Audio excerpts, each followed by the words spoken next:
I saw it with my own eyes, a crude drawing of a girl with white hair hidden behind the ancient cedar, just as 3 teenagers stepped out of the forest after 10 years missing. That old vine bracelet still dangled there, a warning. Not everyone who returns is truly themselves, and some ghosts never sleep. If you think this is just another story about family reunions, you're wrong. Subscribe now so you don't miss our next haunting, jaw-dropping episodes. Under the stormy skies of July 2011, the air above Cedar National Forest shimmered with a restless energy, as if the pines themselves could sense what was coming. 5 teenagers, Alex Foster, Liam Wright, Noah Collins, Grace Turner, and Olivia Mitchell, stood at the heart of a clearing, their faces still bright with the easy confidence of youth. Tents bloomed across the soft moss like wildflowers, nylon walls glowing pale blue in the waning daylight. Laughter trailed over the breeze, dissolving into the low roll of thunder, somewhere east of the ridgeline. It was the last hour of peace any of them would ever know. Alex, the unofficial leader, knelt in the mud beside Olivia, showing her how to hammer in the stakes so the rainfly wouldn't sag. Liam flicked water at Noah, teasing him about how Canadians always claim to be weatherproof. Grace, who'd never camped a day in her life, gripped her phone as if it could summon civilization if the woods got too dark. Olivia, nervous, but trying to seem tough, yanked her curly hair back with a neon scrunchie, catching the camera's lens with a side-eyed glare. Someone, maybe Noah, lifted the battered handheld up, spinning the lens on the whole group. Last one in the tent's a rotten egg, he called, his voice ringing with a thrill half from joy, half from the awareness of the unknown pressing at the forest's edge. They clustered around the fire pit as dusk slipped into something darker. The sky pulsing violet, then indigo. The wind picked up, stirring the trees into a restless hush. From somewhere in the distance, an owl called, low and mournful. Marshmallows hissed over the flames, dripping sweet goo onto Knuckles as the friends jostled for the best stick. Stories turned to dares, dares turned to nervous giggles. Could anyone make it past the tree line alone after midnight? Who'd be brave enough to climb the crumbling lookout rock? Grace tried to capture it all, the joy, the fear, the perfect shimmer of being young and together at the edge of the wild. The first heavy drops of rain fell as the counselors called for lights out. With a reluctant groan, the 5 scrambled for their tent, diving inside just as the clouds broke overhead. Thunder shook the sky. The lightning flashed blue-white through the thin nylon walls, illuminating their faces in stark, fleeting relief. Olivia tried to act brave, but her hands trembled as she zipped the flap shut. Alex handed out glow sticks, Liam swore the thunder sounded like footsteps, and Noah filmed everything. Their faces close, eyes wide, telling ghost stories with half-choked laughter to mask the growing unease. Somewhere in the back of the tent, Grace scrawled her name on a scrap of paper, folding it into the woven bracelet she'd braided from wild vines earlier that day. She tied it loosely around her wrist, a talisman, a promise to herself to make it home. Hours passed in a blur of whispered confidences and quiet shivers. The wind outside grew vicious, howling through the pines like a thing alive. Rain battered the tent, and the walls billowed inward, slick with cold water. In the dark, the camera's red recording light blinked a watchful eye in the gloom. "You hear that, Liam?" asked, voice barely above a whisper. The others froze, listening. Not thunder now, but something else, a branch snapping, then a rustle too rhythmic for the wind. They laughed it off, but the laughter felt thin.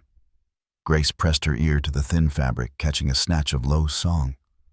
Or was it just the wind? Noah, determined to be the documentarian of every memory, peeked the camera outside the flap, sweeping the lens over the shifting darkness.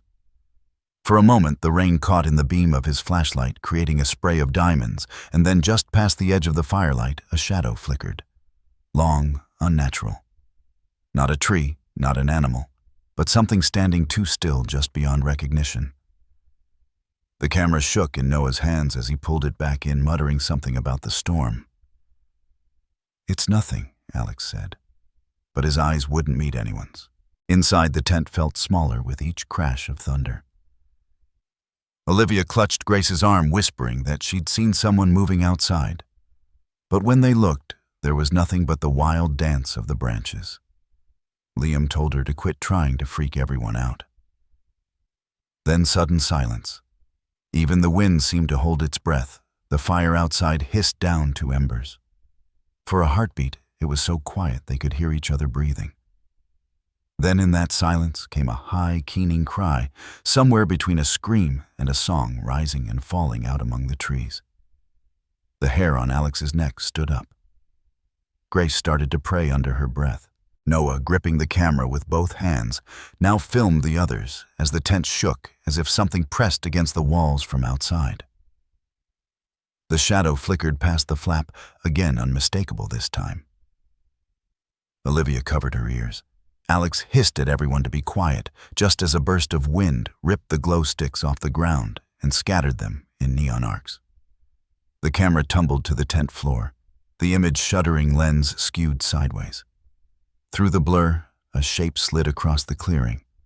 Tall, thin, its movement jerky and wrong, visible only in flashes as the lightning split the night. The camera blinked, fuzzed, and caught a single frame, a hand, impossibly pale, pressed flat to the outside of the nylon. Then nothing but static.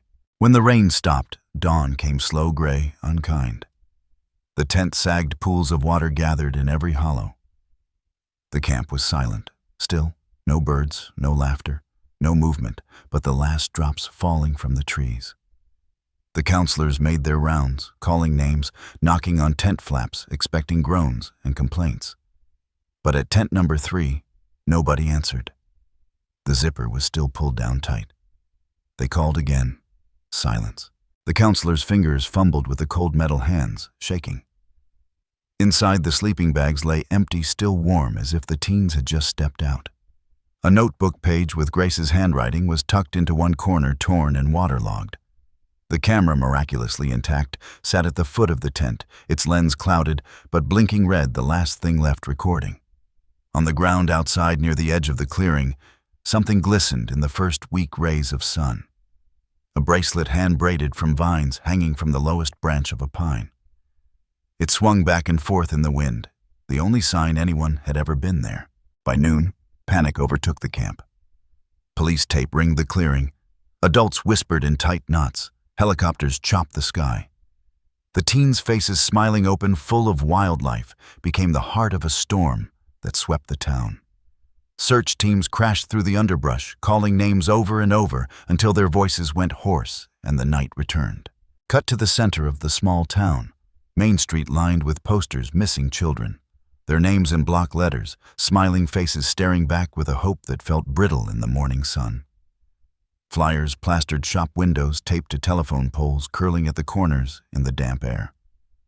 In the town square, reporters crowded around officials who could offer nothing but grim faces and empty promises. Inside a quiet house, Alex Foster's mother sat at the kitchen table, her hands wrapped around a mug gone cold long ago. The TV murmured in the background, the search in the forest repeating every hour.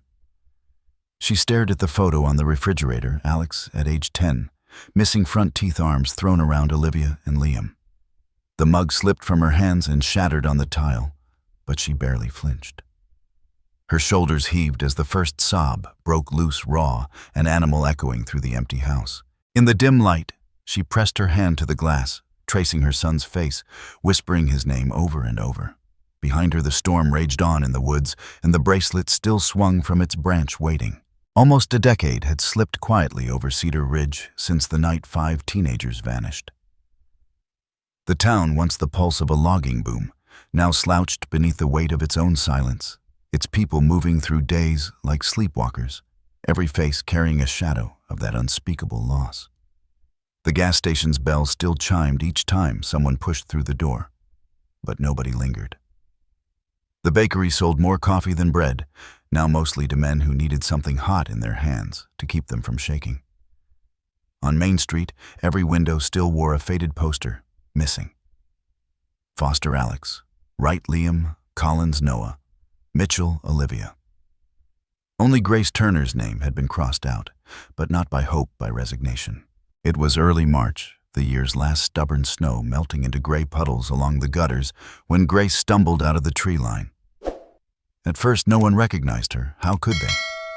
Her hair, once a curtain of red gold, hung in dirty knots past her shoulders. She wore an oversized army jacket, sleeves dragging like broken wings, and pants so caked in mud they barely held together at the knees. She blinked at the sunlight like she was seeing it for the first time. Her shoes, if you could call them that, were mismatched, duct-taped around her ankles. She wandered up the center of the road, not flinching at the slow crawl of a pickup as it braked to avoid her. The man behind the wheel, Tom Carver, sheriff's deputy by title but caretaker by nature, rolled down his window. "Miss," he called gently. "You okay?" Grace paused, eyes vacant, lips working silently. The word she finally managed was small broken help. Tom pulled over, careful not to startle her, and radioed for backup. As he stepped out, she flinched, stumbling backward, gaze darting to the woods as if she expected the trees themselves to snatch her back. Within an hour, Grace sat on the thin mattress in an empty room at the town clinic, her hands shaking around a chipped mug of hot chocolate. The nurse soft-voiced and slow coaxed her name from between cracked lips. "Grace," she whispered, as if testing whether the syllables still belonged to her. The news spread through Cedar Ridge in minutes. People left work early, crowding around the courthouse steps, their breath fogging in the afternoon chill. Some were angry, why her? Some wept openly, hugging each other, whispering prayers. Others clutched hope like a splinter. If Grace made it out, maybe, just maybe, the others could too. Inside her parents' old house shuddered. Since the summer of the disappearances, Grace shivered under a pile of borrowed blankets. She didn't remember her mother, didn't recognize her own face in the mirror. Sometimes she forgot how to speak. Each sound startled her. The phone rang. Sheriff Carver's voice. "We've called in Detective Charlotte Reed. She'll be here by morning." Charlotte arrived in a rain-soaked sedan, hair tied tight, eyes harder than steel. She was known for two things: never losing a child's trail and never giving up even when it got her in trouble. She paused on the threshold of the clinic, glancing at the faces lining the hallway. No one dared speak her name aloud. To most, she was a last hope. She found Grace curled up on a hospital cot, knees tucked beneath her chin, staring blankly at the wall. Charlotte crouched beside her, voice low. "Grace, I'm Charlotte. You're safe. I just want to talk." Grace didn't look at her. Her lips moved, repeating a single phrase.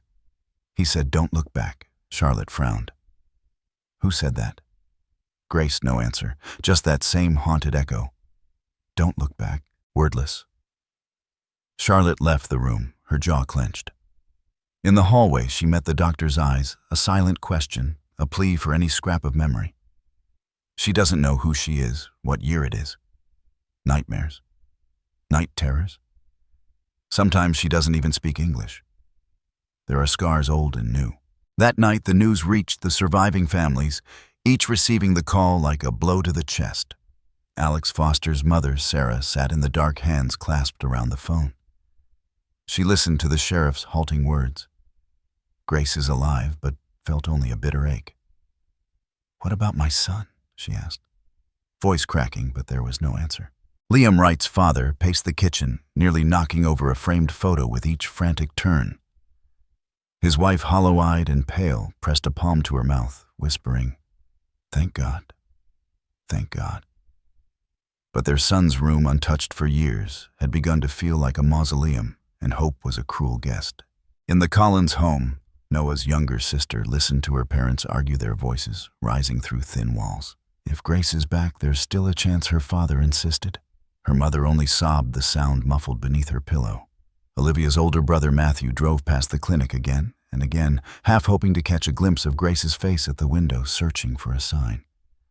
But all he saw was his own reflection, older now, haunted by the absence that never faded.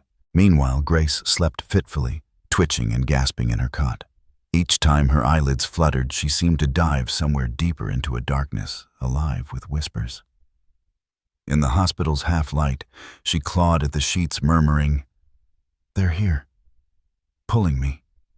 The hands. Too many hands."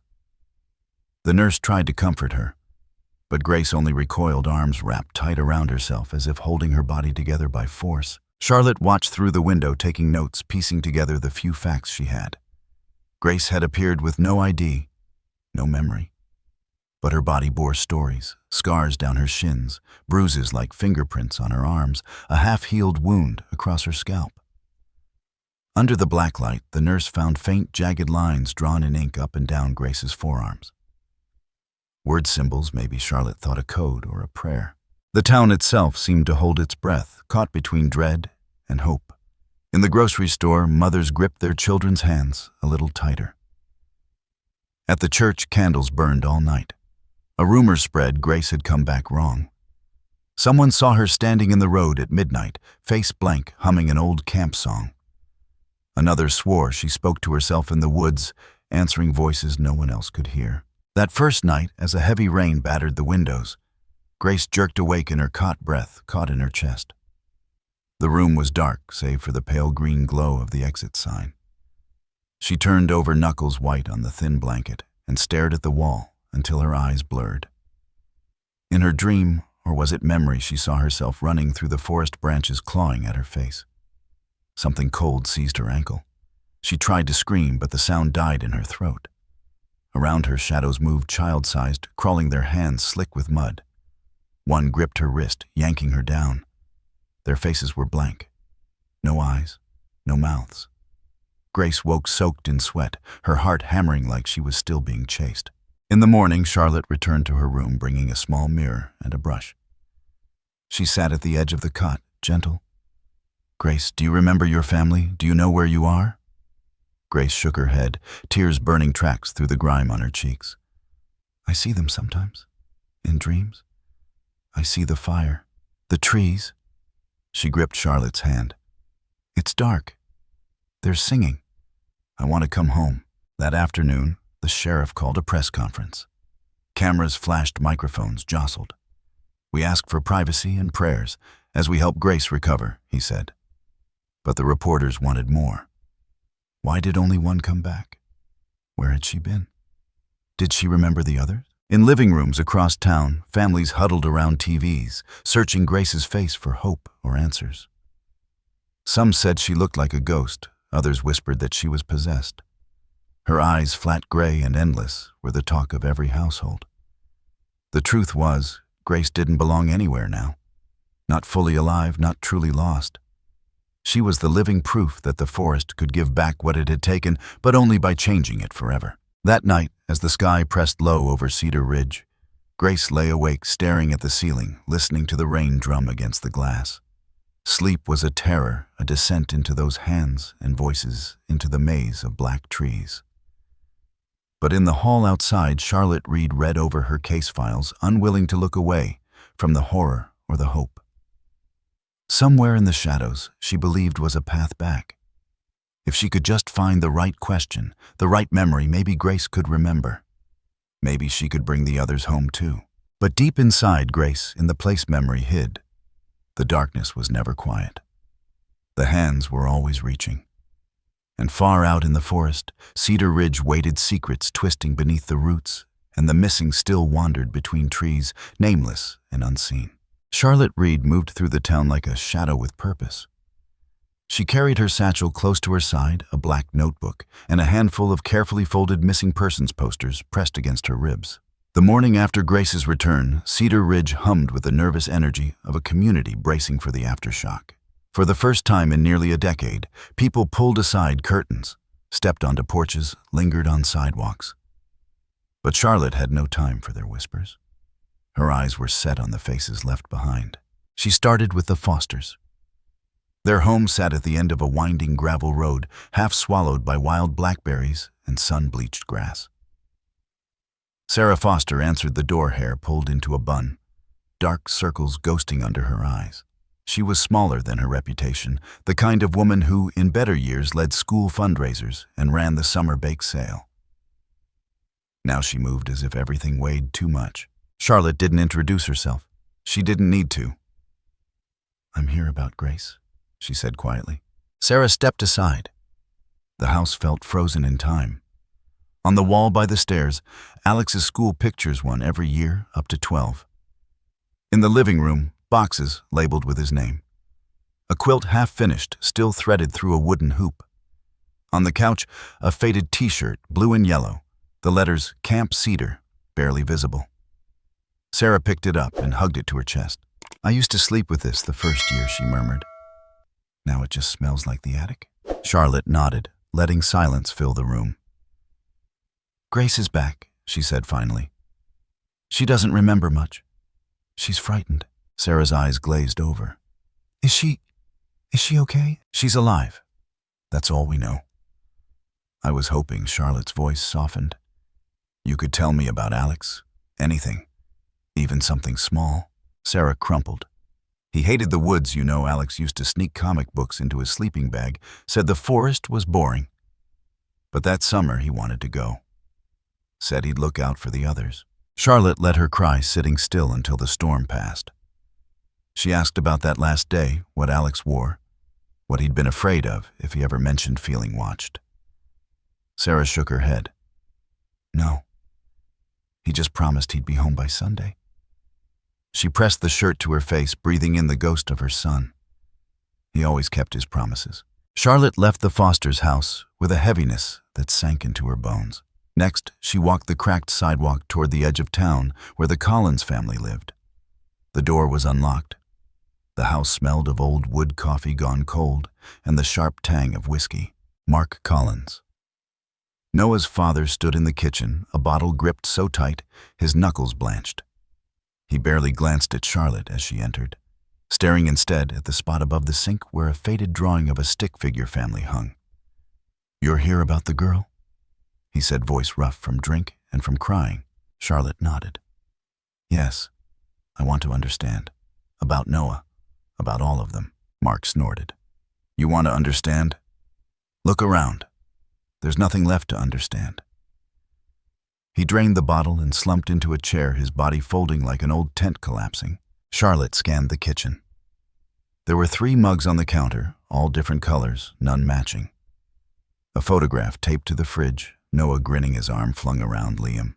Hair wild, cheeks sunburned. "Noah was the youngest?" she asked. Mark grunted. "Yeah. Smart kid. Didn't like to camp, but his mother wanted him to make friends." He ran a hand through thinning hair. "She blames herself. I blame myself.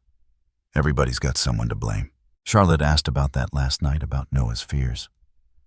Mark only shrugged. He called home that day. Said he missed his dog. He paused, then whispered, he was scared of the dark. Always was. There was nothing else. Charlotte wrote it down, though, scared of the dark. From there, she made her way to the Wrights. Their house sat behind a picket fence, paint peeling in strips. Margaret Wright, Liam's mother, met her at the porch with a forced smile. She wore a locket at her throat, Liam's initials engraved on its face. Her hands shook as she poured tea, and when Charlotte asked about her son, Margaret's composure broke. "He left a note for me," Margaret said. "It was nothing, just a scrawl, 'See you Sunday, Mom.' He was always in a rush, always losing his things. But he loved that camp. It was his first summer feeling brave." They sat at the kitchen table, the world outside fading, as Margaret pulled out a box of mementos, a pine cone necklace, a badge from Camp Cedar, a ticket stub from the last town carnival. "I put a candle in the window every night," she said softly. "Just in case." After Margaret composed herself, Charlotte asked if Liam ever spoke about the others, if he'd been close to anyone in particular. He looked up to Alex. He teased Noah. But he was gentle with Grace. She smiled faintly. He said she reminded him of a bird always watching, ready to fly away. Margaret took Charlotte to Liam's room. It had barely changed in 10 years, bed unmade, stacks of science magazines, a window overlooking the street. The candle sat on the sill wick, burned low. "If he comes home, he'll see the light," Margaret whispered. Finally, Charlotte knocked on the door of the Mitchells. Matthew, Olivia's older brother, answered. He was in his 20s now, shoulders squared, hair cut short, but his eyes were old and wary. "I'm not sure I can help," he said, "but let Charlotte in." Their house was silent, Olivia's room sealed since the night she vanished. Matthew led Charlotte inside.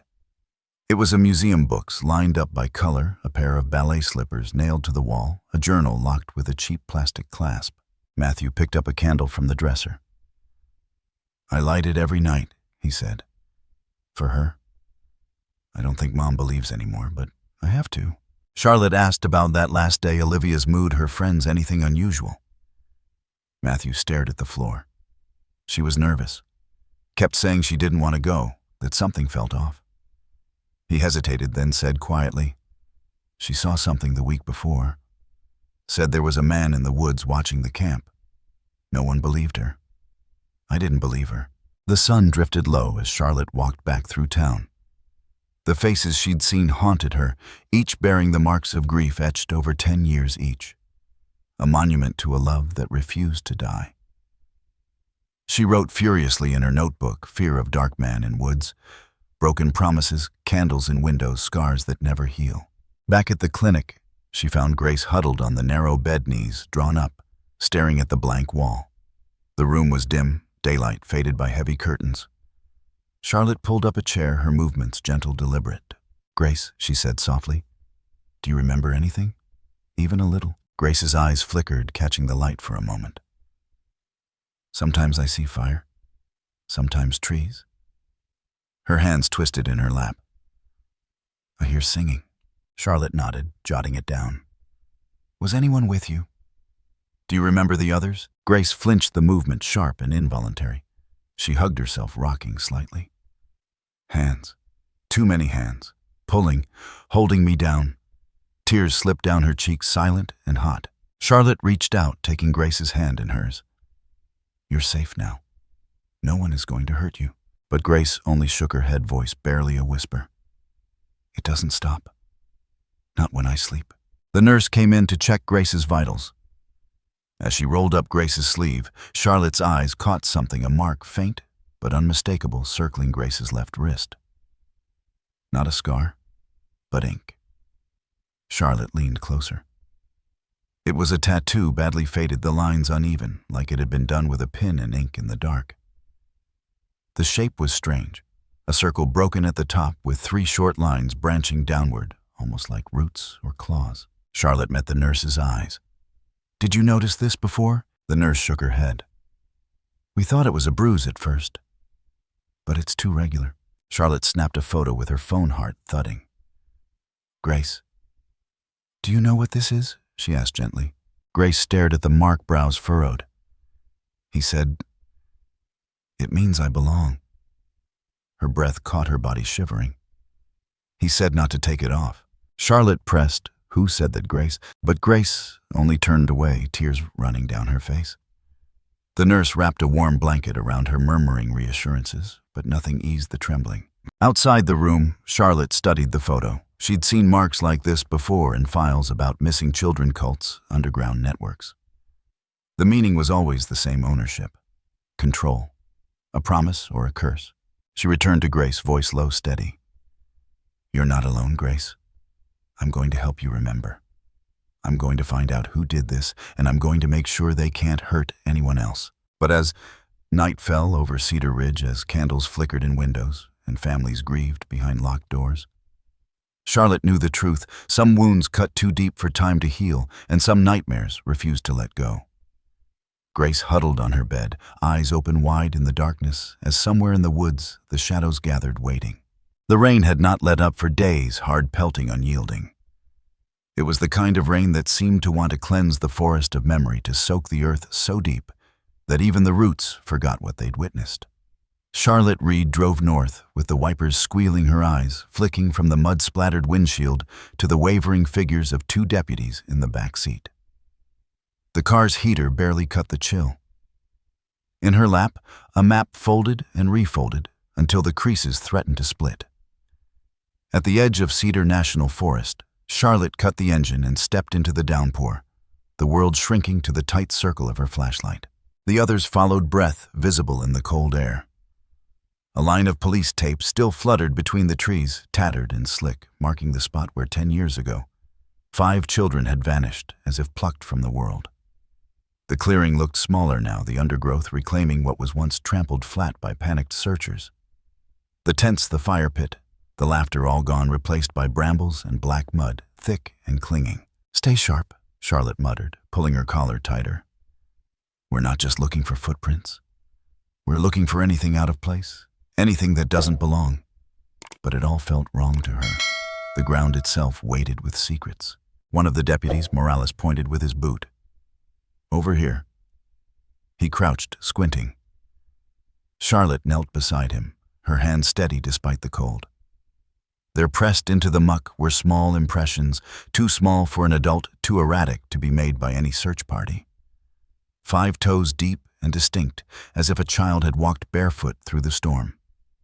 More prints branched away, crisscrossing and overlapping, some half erased by water, but unmistakable children's feet running, turning, doubling back. She followed the tracks with a sense of rising dread, the flashlight beam trembling over puddles that reflected only the void above. The prints wound toward the thickest part of the woods, to a patch of ferns beaten flat by years of wind and rain. There, hunched among the shadows, stood a shack Charlotte had never seen marked on any map. The boards leaned at odd angles, moss crawling up the seams, the roof sagging under the weight of a dozen fallen branches. She paused at the threshold, the deputies fanning out behind her. The door hung askew hinges, rusted nearly to powder. Charlotte pushed it open, breath fogging in the cold. The inside stank of mold and wet earth. Her flashlight swept over the walls, crude drawings scrawled in mud and ash stick figures, with round heads and jagged limbs, hands reaching for each other, for the door, for the sky. Some had gaping holes where their faces should be. Others were ringed with black marks, eyes, 2 wide mouths, missing. She moved deeper, boots squelching in the muck. A corner was stacked with broken branches, each stripped of bark. Strands of grass and twine hung from a nail child's handiwork. On the far wall, the words bled through the filth, nearly illegible. Let me out, and beneath. In a smaller, shaking hand, he's here. Morales snapped a photo. Jesus, you think the kids did this? Charlotte's jaw tightened. I don't think anyone else would have a reason to. She ran a gloved finger over the marks, some fresher than others, the oldest flaking away at her touch. A glint caught her eye beneath a rotting cot. She knelt, pulling it free.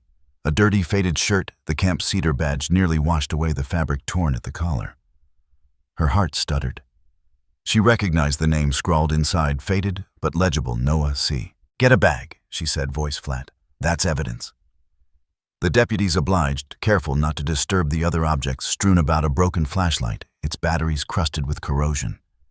A pair of shoes, both for the left foot, and under a pile of soggy leaves, the corner of a notebook. Charlotte coaxed it out the paper, threatening to dissolve. The cover was gone, but inside a few pages clung together, stained and warped. She flipped through, careful as a surgeon. Most of the writing had bled into nonsense blue ink, spidered into rivers, but one page remained, the letters etched deep enough to survive. I heard them last night. Not the animals. People. Talking. Singing.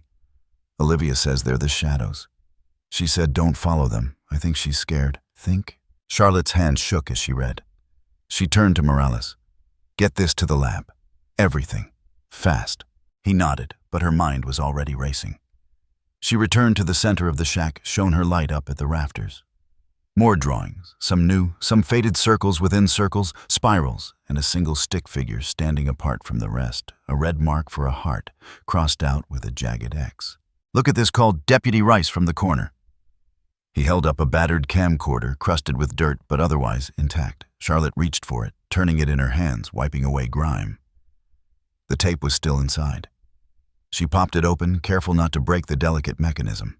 We need to see what's on this, she said, voice low. Right now. They hustled back through the trees, rain sheeting off their jackets, boots, dragging against the roots. In the patrol car, Morales handed her a portable viewer.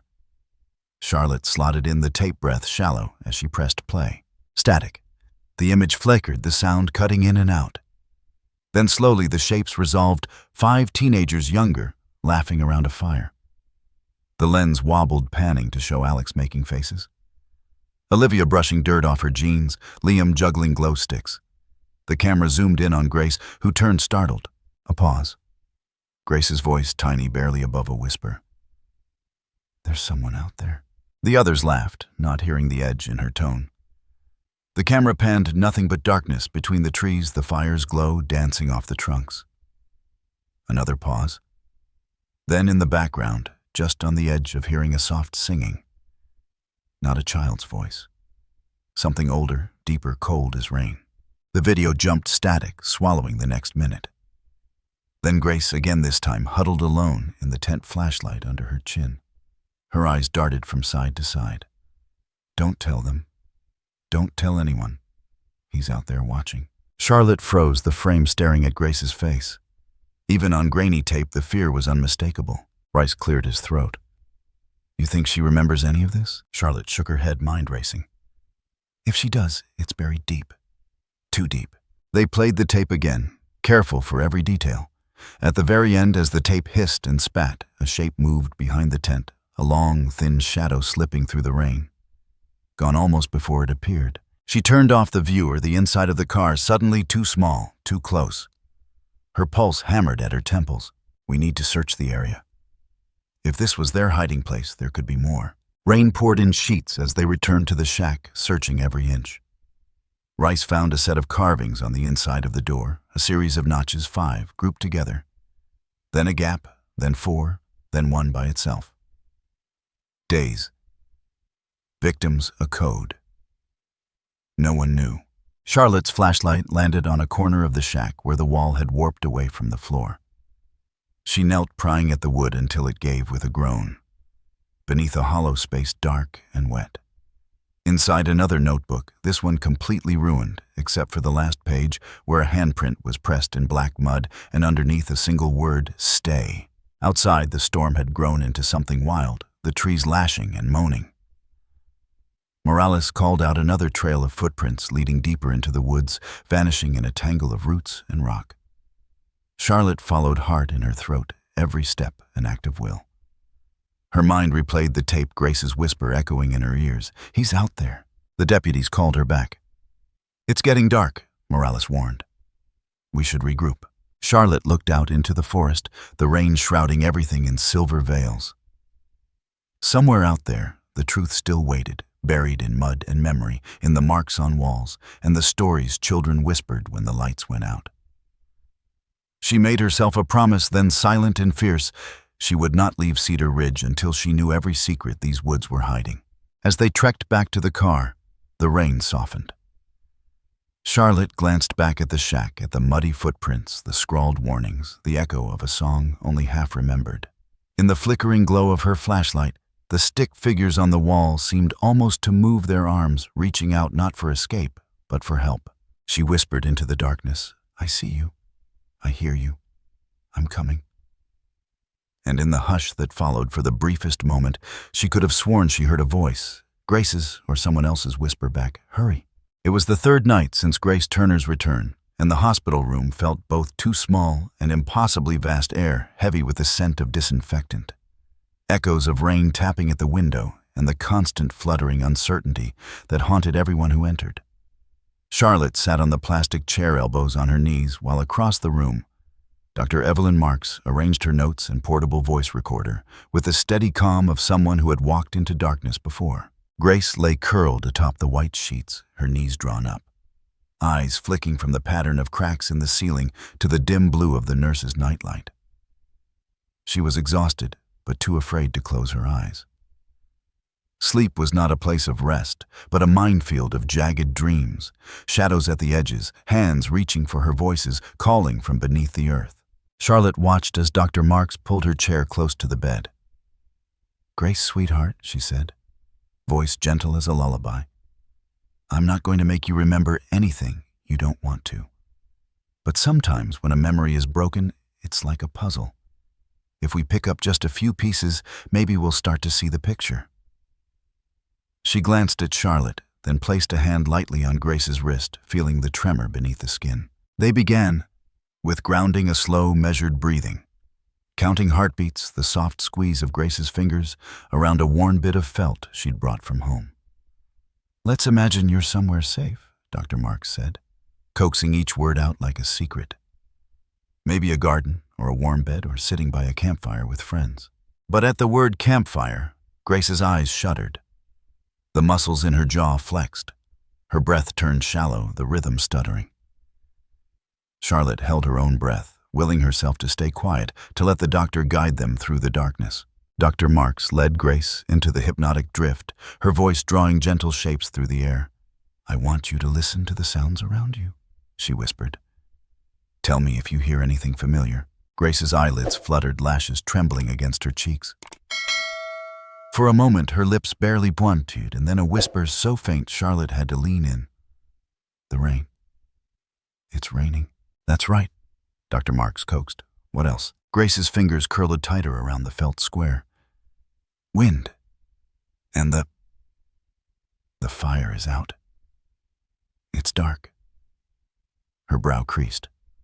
Someone's singing. Not close. Not far. Her breath caught a tremble passing through her shoulders. "It's not a song I know." Charlotte exchanged a glance with the doctor, then gently asked, "Can you tell what the singing sounds like?" Grace shook her head. "It's wrong. It sounds like when you play a song backward on a tape." She shuddered. "The words don't make sense." Dr. Marks kept her voice steady. "Are you alone, Grace?" A tear slipped down Grace's cheek. "No. Someone's outside. I see a light moving. I think it's a flashlight, but it's too bright, too white." Her head turned on the pillow. "He's there, a man. I can't see his face. He has a hood." Charlotte wrote it down in her notebook, hooded figure, white light, backwards lullaby. "Is he saying anything?" she asked softly. Grace shook her head. "He's just watching. Everyone's asleep except me." "Do you feel safe?" Dr. Marks asked. Grace's whole body jerked. No, I want to hide." Her breathing quickened. "I try to zip the tent. My hands won't work." She began to rock, lips quivering. "He's right outside. His shoes are muddy. I see the mud. He's humming now. It hurts my ears. I can't wake the others. I try, but I can't." The doctor's voice was a thread in the storm. "You don't have to go further, Grace. If you want, we can stop here." But Grace was already slipping further. "There's a noise, someone crying. Olivia? Or Alex? I don't know. I think it's me. There's a rope. I can't move my hands. My wrists hurt." Her voice climbed a tiny keening sound. "I hear the fire. I smell the smoke. It's not warm anymore. I can't feel my feet." Charlotte swallowed hard. "Do you see anyone else?" Grace pressed her fists to her temples as if the memories were too loud. "Yes. I see Alex. He's yelling. They're dragging him away. Someone's screaming. I think it's Noah. I see Grace." She choked, voice breaking, "But it's me. I'm watching myself from above. I want to help, but I can't move. I'm so cold." Dr. Marks pressed a tissue into her hand. "You're safe now, Grace. You're not there anymore." Grace's face twisted, grief and terror colliding. "There's a tunnel. It's so dark. I hear water dripping. My hands are tied behind my back. We're crawling. I keep hitting my head. Someone is pulling me, but it hurts. They keep saying, 'Don't look back, don't look back.'" Her shoulders shook with silent sobs. "The air smells bad, like old metal. I can't breathe." Charlotte reached out, laying her palm over Grace's. "If you want to stop, just squeeze my hand." But Grace's eyes darted, lost in the past. "There's a light ahead." I hear Olivia singing. She sounds far away, like she's underwater. I can't see her. I can't see anyone. She rocked harder, breath coming in sharp bursts. "They say it's a game, a test. I don't want to play. I hear Liam. He's crying for his mom." Dr. Marks moved closer, voice as gentle as rainfall. "What happens next, Grace?" Grace let out a broken sound, more animal than human. "There's a room, stone walls, a fire, shadows moving around us." Her hands grip the blanket, knuckles white. Someone is chanting. Not English, not any words I know. We're all there, but I can't feel my body. The fire is too bright. It hurts my eyes. Charlotte's pen froze. "Can you see faces, Grace?" "No. Everyone's faces are gone like clay. Just holes where eyes should be." Grace whimpered. "The man in the hood stands over us. He has something in his hand. I think it's a knife. He's carving something into the dirt. Olivia's beside me, whispering. She says, "Don't let them take your name." Grace gasped. She's holding my hand. She says, "If you forget, you'll never leave." Dr. Marks took a slow breath. "Do you remember what happened after that?" Grace's voice dropped, barely a sound. "I feel the fire. I see the rope around my wrists burning. The chanting gets louder. They make us say something, a promise. I can't remember the words, just that it felt wrong. We had to repeat it over and over. Tears spilled down her cheeks, body shaking. I didn't want to say it, but they made me. If you don't say it, you disappear, like the others." Charlotte brushed the hair from Grace's face. "You don't have to remember the words right now. You're safe, Grace. You're here." But Grace shook her head, eyes wide and unfocused. The shadows moved. They touched my face. They told me to forget. They said I had to become someone else. She wept openly now, body curling tighter, voice cracking. "I don't want to forget. I don't want to become someone else." Dr. Marks wrapped her arms around Grace, rocking her gently. Charlotte sat beside them, helpless and furious and heartbroken, all at once. Gradually, the tears slowed. Grace shivered, exhausted, clinging to the present. Dr. Marks offered water, letting her sip slowly, hands trembling. "You did so well, Grace. That was so brave." Charlotte met the doctor's eyes, a flicker of grim understanding passing between them. What they'd heard wasn't just trauma. It was ritual indoctrination, something old and terrible hidden in the woods. "Grace," Charlotte said softly, "we're going to protect you. We're going to find out who did this, and we're going to bring them to justice." But Grace only stared at her wrists, at the faded marks where rope and ink had once bitten deep. She whispered, "Don't let me forget again. Please, don't let them take my name." Outside, the rain slowed to a hush. But inside the little hospital room, the echoes of that night in the woods lingered, firelight flickering against stone voices, chanting in a language older than memory, and the terrible, shattering knowledge that the shadows were still waiting for someone to forget who they were. In the gray-blue hours before dawn, the woods at the edge of Cedar were a cathedral of fog and silence. The rain had broken at last, but the world still dripped and shivered, the smell of wet leaves thick in the air. Charlotte Reed trudged through ankle-deep mud with 2 deputies' boots squelching flashlights slicing through the mist. Her mind replayed Grace's fractured memories in feverish fragments, chanting firelight hands, reaching from the dark, a promise never meant to be spoken. But it was the last image children's faces lost to shadow the plea, to never forget a name that left her restless, moving faster, desperate for something solid in a landscape built on loss. It was Deputy Rice who found the first handprint smeared in brown-black mud across the trunk of an old cedar beside the swollen creek. Charlotte knelt, breath tight. The print was small, maybe that of a 10-year-old, and pressed deep as if the child had braced themselves against the world to keep from slipping away. "There's more," Morales whispered, shining his light along the roots, the rocks, the moss-covered stones lining the bank. All around them, prints bloomed in the pale dawn. Some were single, high on trunks or low on stones. Others overlapped small hands beside bigger ones, as if children had moved through the night in a line, clutching one another for balance or comfort. On a boulder jutting out over the water, a whole constellation, 5 handprints fanned outward, palm to palm, as though in ritual greeting or farewell. The mud was fresh, glistening wet. Charlotte's heart pounded. She snapped pictures, mind racing. Had someone led a group of children through here in the last day? Was it a message, a memorial, or a warning? She scanned the riverbank, following a trail of prints up toward the old abattoir. A long-shuttered slaughterhouse, its windows boarded and walls tagged in red spray paint, "Keep out." Private property.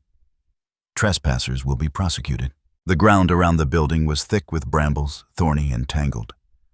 But the prints were everywhere, on the crumbling brick, on the weathered door, even high above where no child could reach without help.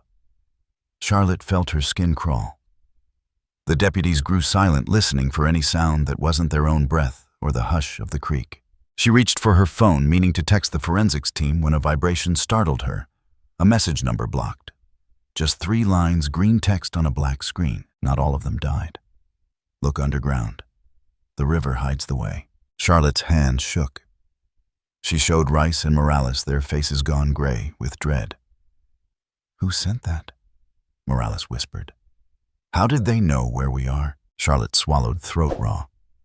"I don't know. But we checked the ground. We checked the water. We don't miss a damn thing." She ordered a sweep of the area, but her attention snagged on the message's last line. "The river hides the way." She knelt beside the creek, searching the far bank, the roots, the glimmering water. There a cluster of stones, oddly arranged, half buried. She waded in, ignoring the cold. With gloved hands, she pried the rocks away, revealing a ragged hole in the earth. Black mud. A faint, rank draft of air. A vent, Rice said, astonished. Or a tunnel. Charlotte stared down, heart hammering. "Get the dogs," she said. "Now." As the deputies hustled away, her phone buzzed again. Another message. "They are waiting below. Some want to be found. Some do not." Back at the hospital, Grace tossed on sweat-soaked sheets, murmuring words no one understood. Her dreams were feverish tangles, faces in firelight, cold hands dragging her into darkness, water rising, mud in her mouth. In the dream, a girl whispered, "Follow the river. Don't forget who you are." Grace's fingers tightened around her pillow, as if searching for a lifeline.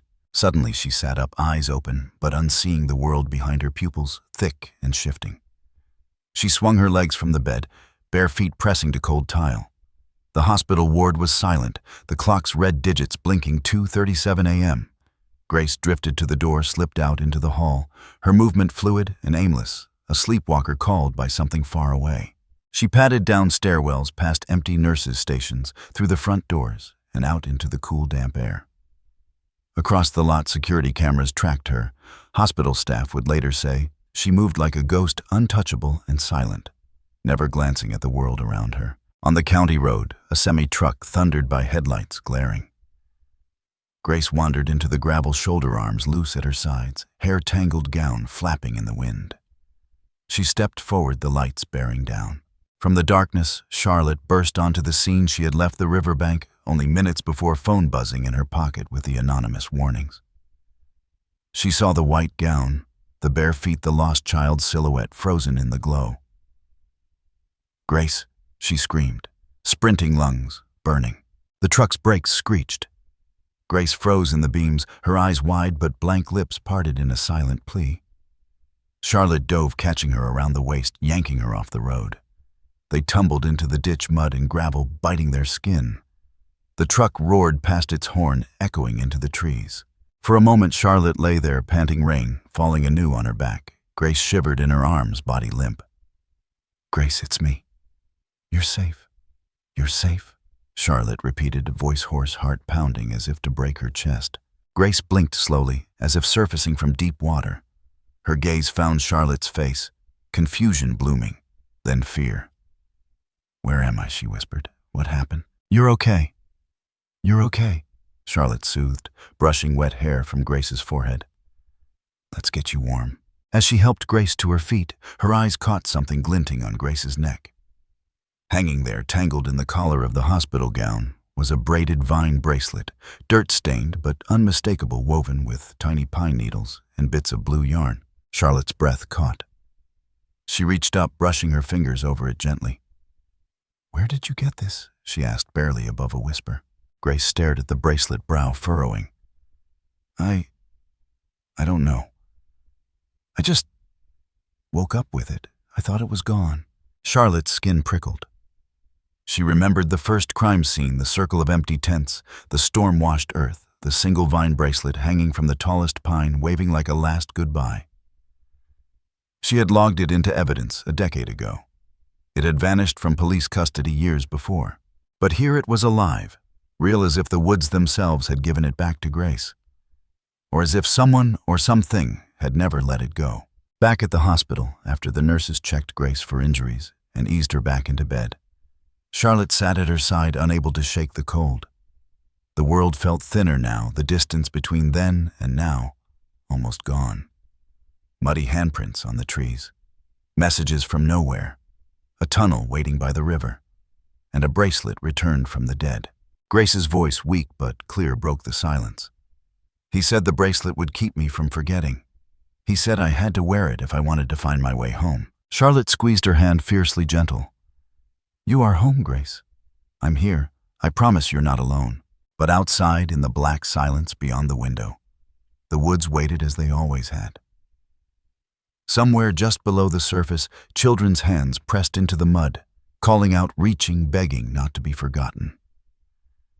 And Charlotte knew the only way forward was down into the dark, where the truth was buried, and the lost still waited to be found. In the white, cold hours after sunrise, the Cedar command post hummed with the brittle focus of a war room. Maps spread over tables. Laptops hummed with database queries, crime scene photos blinked on LCDs, and empty coffee cups gathered like gravestones along the edge of Charlotte Reed's workspace. Every voice was hushed, clipped eyes circled with exhaustion. This wasn't just a missing persons case anymore. This was a reckoning with history. Detective Reed stared at a wall of faces, black and white sepia, then color as the years ticked closer to the present. Children mostly. Some with solemn eyes, some smiling shyly, some forever frozen in the fashion of their vanished decade. All marked as unresolved.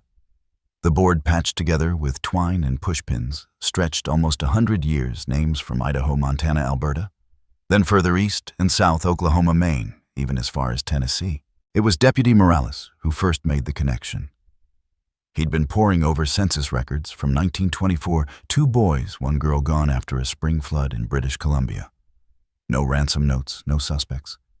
In the margins of the original police log, a trembling hand had scribbled, no prints, only mud.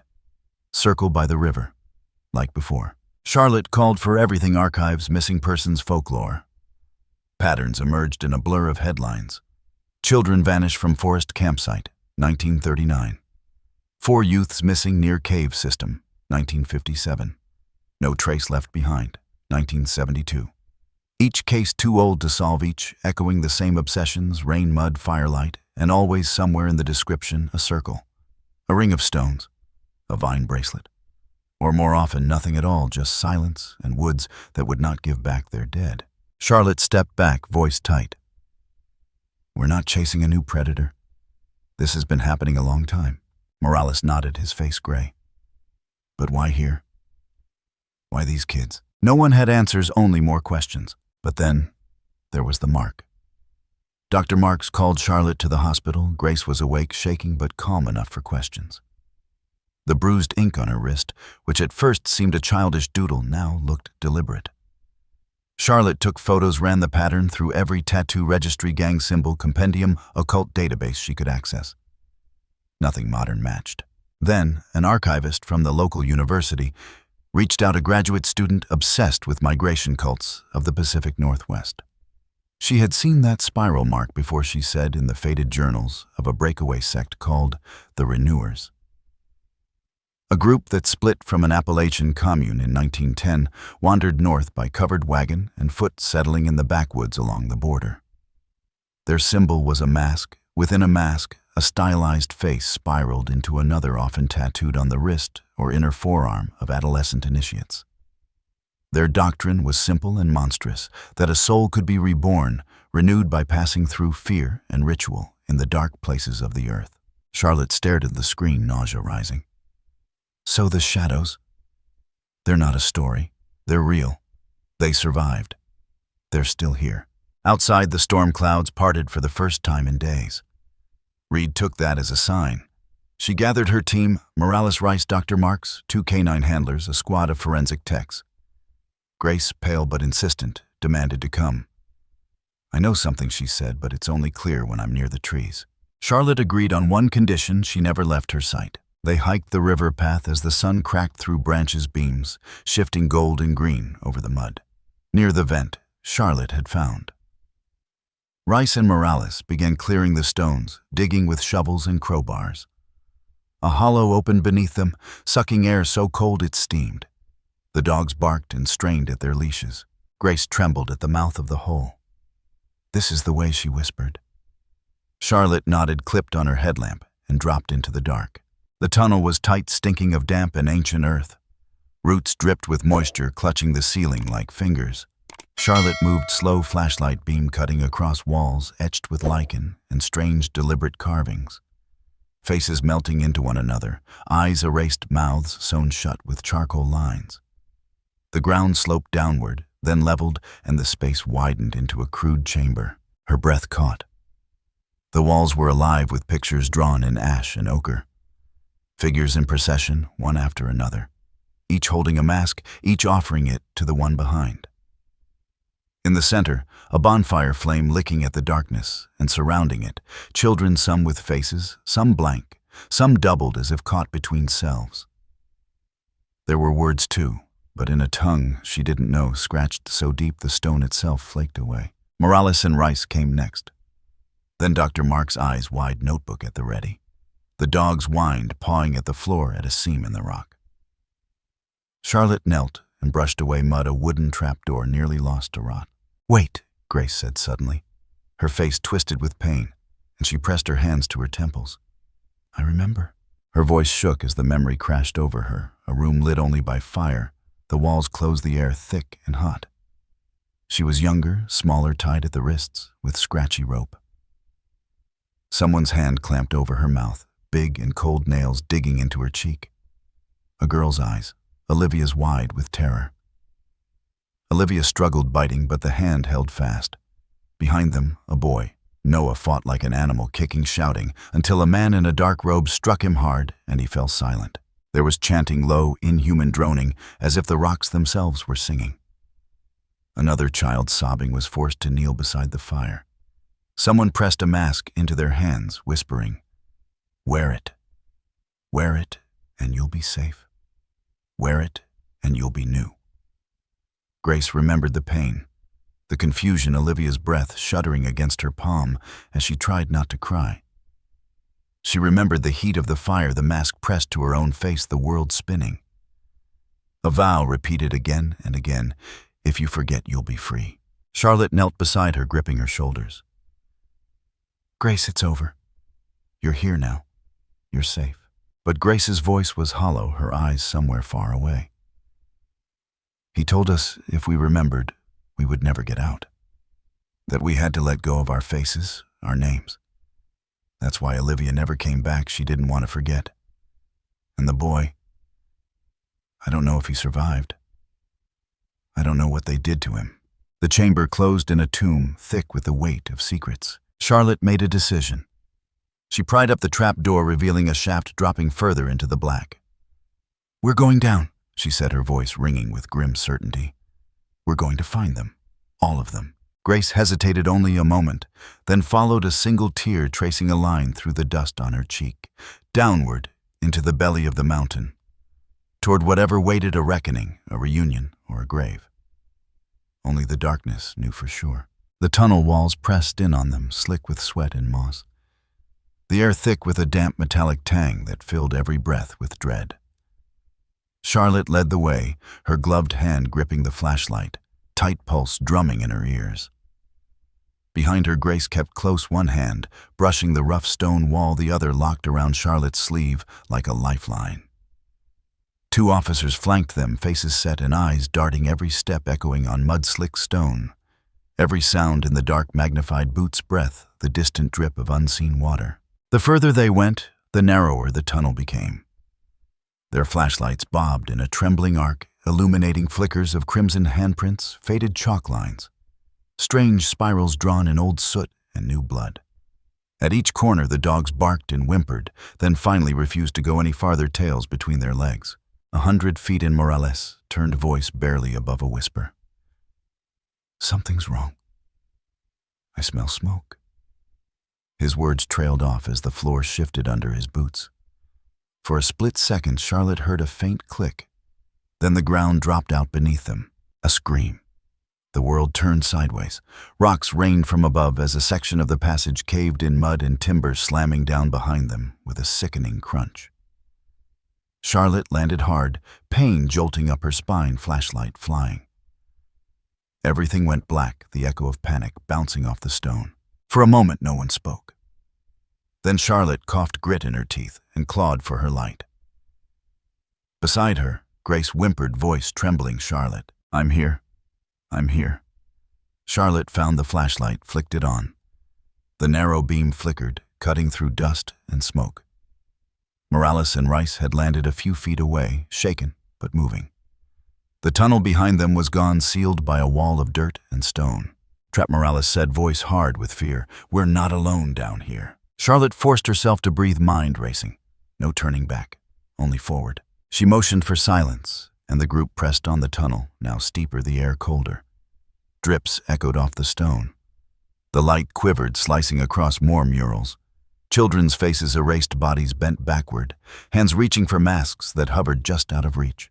Then the singing began. It came low and strange, echoing from deep within the tunnels, notes swirling and bending, voices layered in rounds, part lullaby, part funeral dirge. Grace pressed her palms to her ears. "Make it stop," she whispered. "That song, I remember that song." Charlotte squeezed her shoulder, eyes on the darkness ahead. The officers stiffened. Shadows flickered on the stone, a movement, then a shape. Charlotte swung her light, heart thudding as a figure stepped from the shadows at the edge of the beam. Tall, gaunt, shrouded in a black cloak, face hidden behind a crude white mask carved from bone or stone, its mouth twisted in a hollow, silent scream. The figure raised a knife blade, glinting, voice raw and guttural. "You don't belong here." The light caught his eyes, wide, unblinking, wild. Grace's voice broke, shattered with recognition. "Noah." The figure froze, the knife trembling. The mask hid everything. But Charlotte saw the way his hands shook, the way his shoulders collapsed, as if the name itself was a blow. "Noah Collins." Grace whispered, voice pleading, stepping forward, though Charlotte tried to hold her back. "It's me. It's Grace. Please, please remember." The mask tilted and a strangled sound escaped him. A gasp, a sob, muffled by years of silence. The blade dipped, then clattered to the stone as he dropped to his knees, the mask shaking. Charlotte rushed forward, her hands up, voice gentle. "Noah, you're safe. No one's here to hurt you." He ripped the mask off, breath heaving. His eyes, bloodshot, ringed with shadow, searched Grace's face as if he hardly believed she was real. Tears streamed down his cheeks, cutting clean lines through the grime. "Grace," he rasped. How did you get out?" Grace knelt beside him, both of them trembling. "I don't know. I don't remember. I woke up outside. I thought you were dead." Noah pressed shaking hands to his face, body racked with sobs. "I wanted to leave. I tried, but the shadows, they wouldn't let me. They said if I left, they'd take someone else. I tried to warn you. I tried to help Olivia, but his breath hitched and he sobbed harder. They made us do things. They made us change." Charlotte crouched beside him, voice calm, coaxing. "Noah, listen to me. Who are the shadows? What did they do to you?" Noah's eyes darted to the officers, then to Grace. "They live down here. Always have. My mind isn't right anymore. Sometimes I hear their voices, feel their hands on me even when I close my eyes." He clutched at Grace's wrist, desperate. "They pick kids who are lost, take them down here, and tell them you can be someone new. They call it the body exchange. They say pain makes you clean, that if you forget enough, you get to be free. But you're not. You're just gone." Charlotte felt ice in her spine. "What about Olivia? Where is she?" Noah shuddered. "She's still here. She never forgot who she was. She wouldn't let them win. She fought so hard they made her a leader. Or maybe she made herself. I don't know anymore. They say she's the one who watches the circles now. She decides who stays, who leaves, who disappears." Grace shook, tears glimmering in her eyes. "Noah, what did they make you do?" He dropped his head, voice cracking. "I wore the mask. I did things I can't remember. I hurt people. I think I hurt you." His hands trembled, dirt caked under his nails. "I'm sorry. I tried to run, but every time I ran, I woke up here again with the mask on.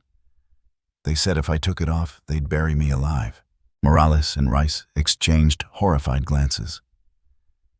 Charlotte steadied herself, feeling the weight of Noah's pain, the terrible truth of what these tunnels had wrought. "Noah, listen. We're going to get you out. All of us. But you have to help us. Do you know a way out?" He nodded, shaky, wiping tears with the back of his hand. "There's another passage behind the big chamber. But it's guarded. Olivia. She's not the same. She's not the girl we knew. Down here, nobody is." Charlotte squeezed his shoulder. "We're going to find her. We're going to stop this." But the song still echoed from deeper in the dark. And for a long moment, Charlotte wondered if there was any way out at all. Or if in this world beneath the earth, the past always swallowed you whole. The passage twisted deeper beneath Cedar Mountain, the air so close and thin that Charlotte Reed's lungs burned. Noah walked ahead, flashlight shivering in his grip, moving as if led by a memory more than a map. Behind him, Grace and Charlotte stumbled in silence. Morales and Rice bringing up the rear, weapons drawn, though the only threats down here seemed invisible, etched into the walls, pressed into the black soil, alive in every echo. Noah's voice wavered, the words coming only when Charlotte pressed his shoulder. "There's a room. They keep the ones who break. I left Liam there." He flinched at his own confession, shame blushing his gaunt face in the sickly light. "I tried to get him out, but Olivia wouldn't let me. Not anymore." They came to a heavy wooden door set deep in stone. Noah fumbled with the latch. "Be careful. He's not the same." The hinges moaned. Inside, the chamber reeked of old sweat and something darker. Fear, desperation, the slow decay of hope. Liam was there, slumped against the far wall, legs splayed, hair matted and filthy. He looked up at the intrusion, eyes wild and red-rimmed, lips cracked and raw. Recognition flickered a desperate gasp. "Noah!" His voice broke thin as spider silk. Noah fell to his knees, tears welling. I'm sorry. I didn't know what else to do. They made me choose." Liam tried to speak, but Charlotte was already at his side, gently lifting his chin, checking his pulse, whispering assurances as she waved Morales over for water and a flashlight check. "You're safe now, Liam. We're here. We're real." But Liam shook, more animal than boy, clutching Charlotte's wrist with clawed, bony fingers. "You have to leave. You have to leave before she comes back." He cowered against the wall, the word "she" falling from his lips like a curse. Charlotte looked to Noah, who sat crumpled, rocking back and forth, whispering apologies only Liam could hear. Grace stared, shivering at the boys who had been her friends. Her breath caught at the bruises circling Liam's wrists, the bandage of torn cloth around his arm. "Noah, tell us," she begged, "please. What happened after I was gone?" Noah's lips trembled. He looked at Charlotte, then at Grace, then at the stone between his knees, as if the secrets lived there and not in his head. "They took us down here after you disappeared. For weeks, months, maybe years. I don't even know. There was no sun, no time, just lessons. They told us who we were, and if we argued, they made us wear the masks." He wiped his face with a filthy sleeve. "The masks make it easier to forget. You become whoever they want you to be. Some days I woke up with a name I didn't know. Some days I didn't wake up at all. If you resisted, you disappeared. They called it being erased, but really you just stopped mattering. You stopped being remembered." He glanced at Liam, guilt twisting his features. "They made us choose sometimes. The ones who broke, who cried too much, they said they were too weak to keep. I was scared, God, I was so scared. Olivia said if I helped her, I'd survive." Charlotte's face hardened, the fury in her voice soft but unmistakable. "Who is Olivia now?" Noah's reply was a sob. "She's not Olivia anymore. She's something else." As if summoned footsteps sounded on stone, measured, deliberate, unhurried. The temperature seemed to drop, breath fogging in the lamplight. Shadows stretched as a figure entered the chamber. Olivia. She was taller than Charlotte remembered, pale and thin in an oversized cloak, but what struck everyone first was her hair, long, wild, and streaked half-white from the roots, as if she'd aged a decade in a night. Her face was calm, cold eyes bright with something between sorrow and power. She wore no mask, but her gaze was armor enough. She looked at Grace first, then at Charlotte, then passed them to Noah and the broken boy at the wall. When she spoke, her voice was soft, but it cut the air like a blade. You shouldn't have come back. None of you belong here anymore. Charlotte stepped forward, voice steeled by months of grief, hope, and sleepless determination. Olivia, it's over. We know about the cult, the masks, the rituals. We know what they did to you. Let us help. Olivia's smile was barely a quiver. Help? Where was help when we screamed? When they dragged us into the dark and told us to forget our names? She fixed her eyes on Grace. You ran. You left us here to rot. Did you even try to come back? Grace's shook voice caught in her throat. I didn't remember. I couldn't. Olivia's face softened for just a second. Then it hardened again, jaw set. It doesn't matter. The old rules are gone now. The strong survive. The weak are replaced. That's what they taught us, and that's what I became. She lifted her wrist, exposing a faded spiral tattoo matching Grace's, but older, bruised into the skin like a curse. We were all marked. They started marking children like us 100 years ago, all across these forests. You want a list? I could give you names you'd never find in your archives because their faces were never real long enough to be written down. Charlotte's voice cracked. You're not like them. You're not one of the shadows. They made you believe you were, but you're not. Olivia's gaze flickered to Noah and Liam, then back to Grace. Maybe not. But I survived, and that means I make the rules now. The ritual never ends. As long as there are children lost in these woods, the cycle keeps turning. It's the only way anyone gets out alive. The chamber felt smaller with every word. Grace took a shaky step toward Olivia, hand outstretched. Olivia, please, come back with us. It's over. We're together again. You don't have to do this. But Olivia shook her head, half smiling, half weeping. You don't get it, Grace. Some of us weren't meant to be saved. Some of us have to stay behind so the others can run. Her voice fell to a whisper. I tried to save you. All of you. But in the end, I was the only one who remembered how. She turned to Charlotte, eyes burning with a decade of secrets. Ask your police, your parents, your doctors, how many times have they looked the other way, called it a tragedy, and moved on? How many lost children are out there right now, waiting for someone to remember their real name? Charlotte's reply was nearly silent. Too many. Olivia nodded. Then you understand why I can't stop. Charlotte took a step closer, hope and sorrow warring on her face. But you can change it, Olivia. You can end it. Let them go. Let yourself go. For a moment it seemed Olivia might break. Her eyes glittered with unshed tears, her hand trembling at her side.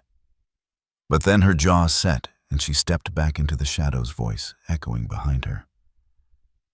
If you want to leave, follow the blood. But not all of you will make it out. That's the way it's always been. She vanished the cold, swallowing her words, leaving only the echo and the choice behind. In the silence, Grace wept. Noah stared at the stone, and Charlotte braced herself for whatever came next, knowing the worst was not over, not even close. The air in the ritual chamber felt carved from ice, an old breath thick with the stench of scorched wax and burned sage. Shadows leapt against the crumbling stone, thrown wild by guttering candles, arranged in a rough circle, each flame trembling as if waiting for a verdict. Charlotte Reed's heart hammered as she crouched in the darkness, one hand out for Grace's trembling fingers, the other curled around her flashlight like a talisman.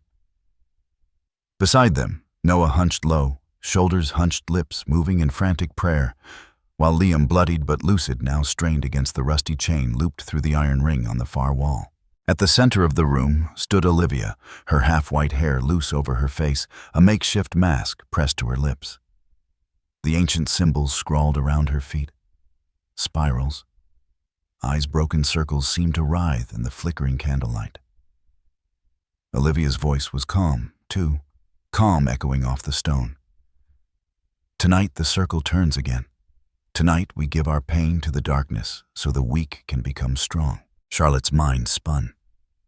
She'd seen Olivia's face so many times, first as a missing child on weathered flyers, then as a survivor in Liam's fevered memories, and now as something else entirely. Priestess, puppet master, both the victim and the threat. Olivia raised her hand, the one marked with the old spiral tattoo, and the room's tension stretched so tight it threatened to break. She called each of them by name like a judge at the gallows. Noah Collins, you wept when the darkness called. You hid behind the mask, traded your soul for another day in the light. Liam Wright, you broke and bled but would not forget. You clung to hope like a drowning man.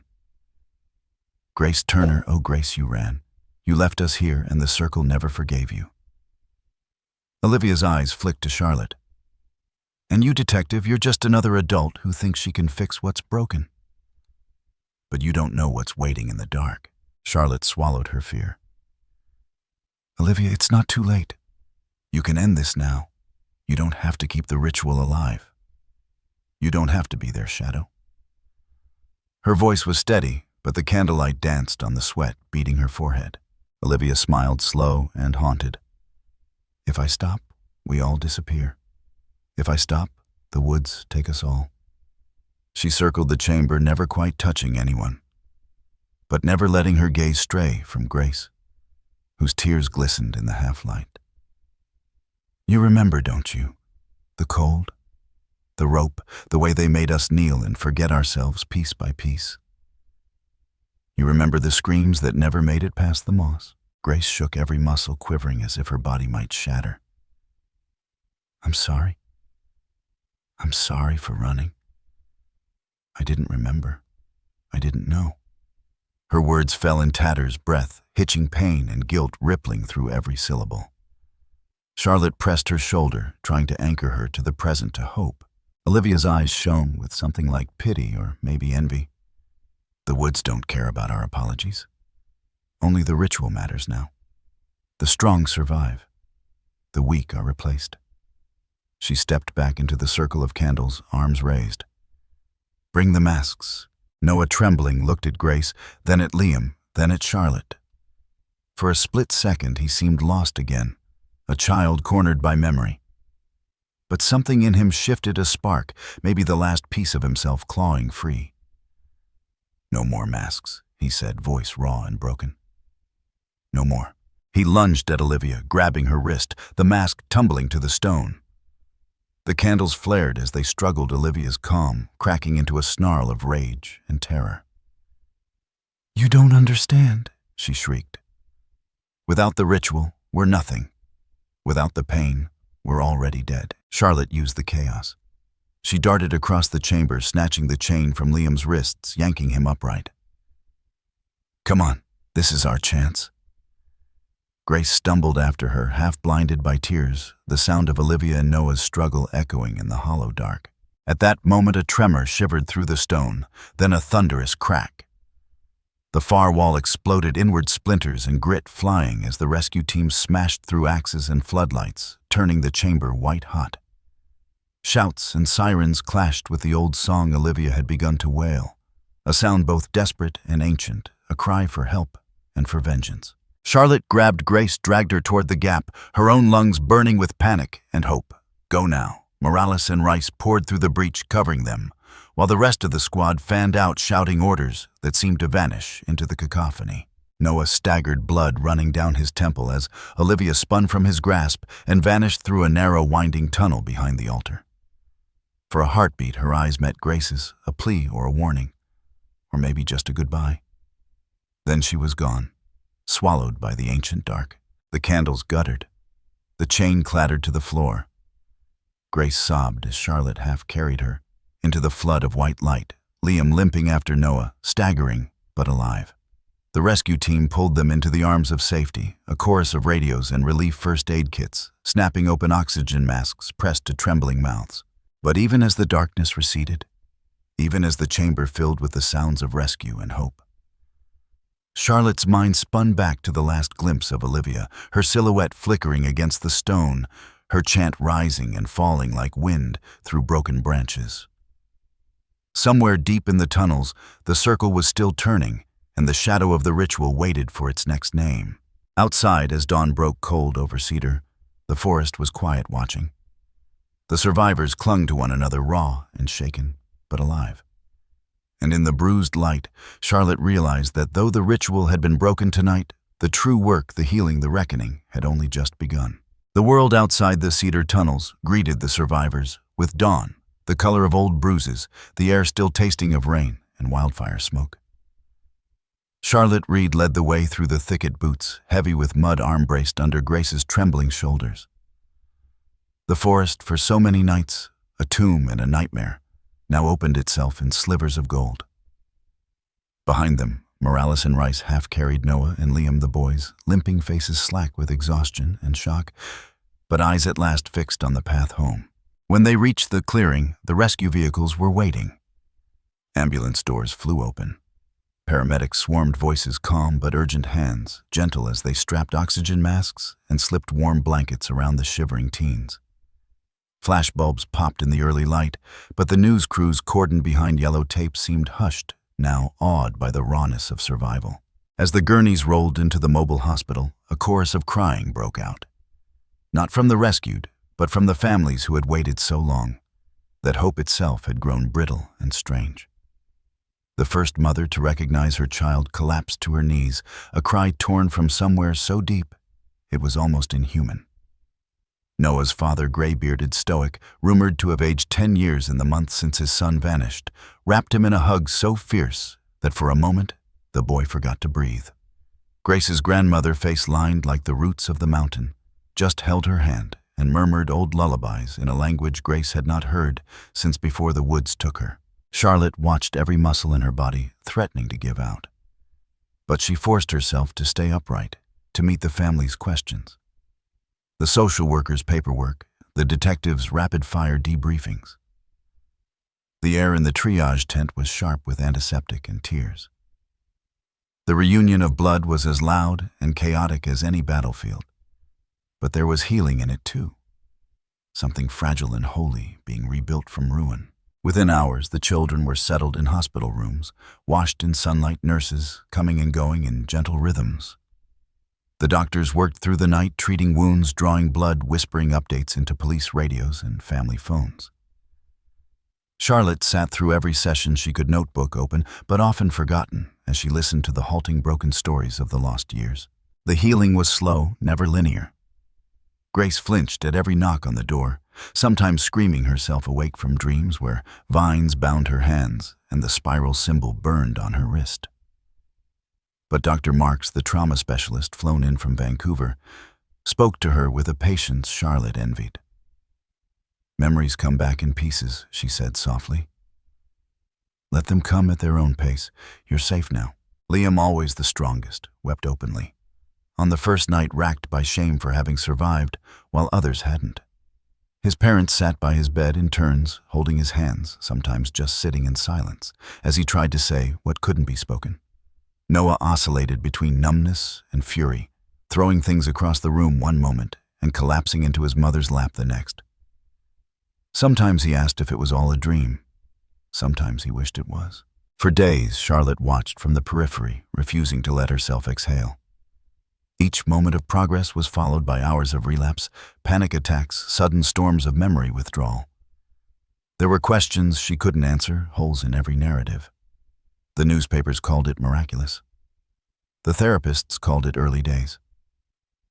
Charlotte just called it fragile and did her best not to shatter it. In the thick of recovery, Grace's mind kept circling back to Olivia, the friend who had once braided her hair before campfire, who had told her stories to banish the dark, whose laughter had echoed off the trees, golden and wild. She remembered Olivia hurling herself between Grace and the masked men, Olivia's voice raised in defiance, Olivia's arms outstretched to shield her when the screaming began. But now that same girl had become her mirror opposite the one orchestrating the ritual, the one whose hands were steady with the knife, the one who had chosen the darkness or been chosen by it. Grace's pain twisted in on itself. How do you mourn someone who saved your life, then tried to steal it back? How do you fight a ghost who wears your sister's face? At night, Grace lay in the hospital bed and traced the spiral tattoo on her wrist, wondering if it would ever fade. She found herself whispering Olivia's name over and over, as if it were a prayer or a curse, until her throat went raw. On the third day, Charlotte found herself alone in the hospital corridor, staring at a battered, water-stained photo, 5 children side by side, at the cedar campfire, faces sticky with marshmallow and sun arms flung around each other's shoulders. Grace in the center, eyes half closed in laughter. Noah's crooked grin, Liam pretending to roast his own shoe. Olivia's smile all teeth and freckles and life. And Alex, the one they'd lost first, whose absence haunted every empty space. Charlotte pressed the picture to her chest and let herself cry, not for the press or the police or the families this time, but for herself, for the childhood stolen and the wounds that no search party could heal. She cried for every parent who would never get an answer, for every name that was erased, and for every girl who had to become a monster just to survive. As the sun set outside the hospital window, turning the walls gold and then blue, Charlotte finally allowed herself to hope. She wasn't naive enough to believe it was over. The forest still held secrets, Olivia was still out there, and the rituals of pain were not easily unlearned. But she knew that what they had pulled from the darkness was something rare and worth protecting: the truth, the children, and a sliver of healing, no matter how hard won. She slipped the photo into her notebook, wiped her eyes, and walked back into the ward, ready for the long work ahead. And as she did, she carried every story, every scar, and every bit of hope with her, determined that this time, the circle would not be closed by silence. In the shallow hours before dawn, the world outside the Cedar Hospital seemed to return to life. Headlines flashed across the nation: Cedar survivors found alive after decade. Parents sent flowers, neighbors baked casseroles, reporters camped outside the ER in plastic chairs waiting for a word, a photo, a miracle quote. In town, banners fluttered, "Welcome home and heroes among us." The sense of victory was palpable, a collective exhale after years of heartbreak. But for Charlotte Reed, the relief felt like a mask, a thin layer stretched too tight over something festering beneath. The hospital buzzed with activity. Grace, Noah, and Liam slept in neighboring rooms under heavy sedation nurses, whispering outside their doors. Psychologists tiptoeing in with soft voices and slower questions. For the first time in a decade, the beds were warm. The families, what was left of them, sat in chairs at bedside, holding hands, praying for peace to settle. But peace would not come. On the third night after the rescue, Grace woke screaming. The monitors blared, nurses rushed in. When they calmed her, she could only sob, hands twisted in her sheets. She kept seeing Olivia, her hair a white waterfall, her face half-shadowed, standing at the foot of the bed. "She's here," Grace whispered hoarsely. "She's here and she wants me back." The nurses chalked it up to trauma, another nightmare in a house full of them. But then the drawings began. It was Noah who found the first one slipped under his pillow, a rough, childlike sketch stick figures, clustered in a circle around a spiral. One figure was colored in all black, the others with red marks across their throats. Below the picture was a single word, jagged and uneven: remember. That morning, a nurse found a similar drawing taped to the inside of the window in Liam's room, and another thumbtacked to the hospital's community board, unsigned but unmistakable: a girl with half-white hair watching from the edge of the woods. Within days, whispers slid through the town. At the grocery store, at the post office, in the school staff room, people exchanged uneasy glances. Some claimed they'd seen a figure at the edge of the forest, a girl, a boy, a thing with eyes that shone like a wild animal's. The rational explanations faded fast in the face of so much accumulated grief.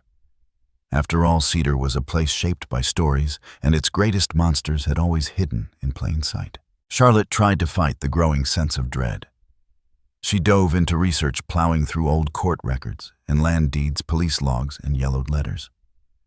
She traced the symbol burned into Grace's wrist, the spiral back to an obscure cult that called itself the Vinekeepers.